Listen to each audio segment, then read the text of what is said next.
Hey everyone! Today we're diving into some critical updates on the Ukraine peace talks happening in Saudi Arabia. Ukrainian President Volodymyr Zelensky is on his way to Jeddah for some crucial discussions with US officials.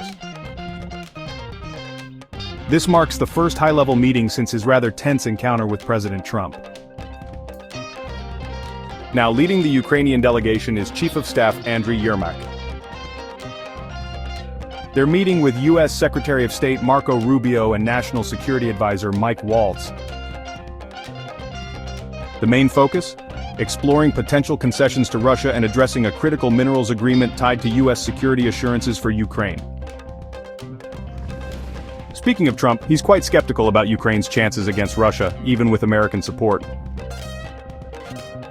He bluntly said, well, it may not survive anyway,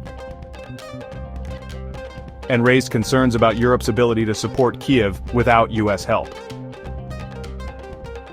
His administration has even suspended military aid and intelligence sharing until there's progress in these peace talks. Former National Security Advisor John Bolton has weighed in, warning that Russian President Vladimir Putin might be playing Trump with a friendly act to secure favorable concessions. This adds a layer of complexity to the already tricky US-Russia relationship. On the economic front, after a recent Trump-Putin call, Russian markets surged. The MOEX jumped over 6% to 3,210 points, and the RTS index followed suit, reaching 1,080 points. The ruble also appreciated by 3.7% against the dollar, showing investor optimism about potential peace progress.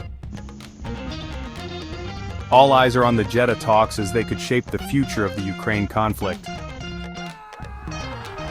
The international community is hopeful for a sustainable peace agreement that could bring some much-needed stability to the region. For more updates on these critical developments, stay tuned to our channel. The conflict in Ukraine began in 2014, following Russia's annexation of Crimea and the subsequent war in the Donbas region.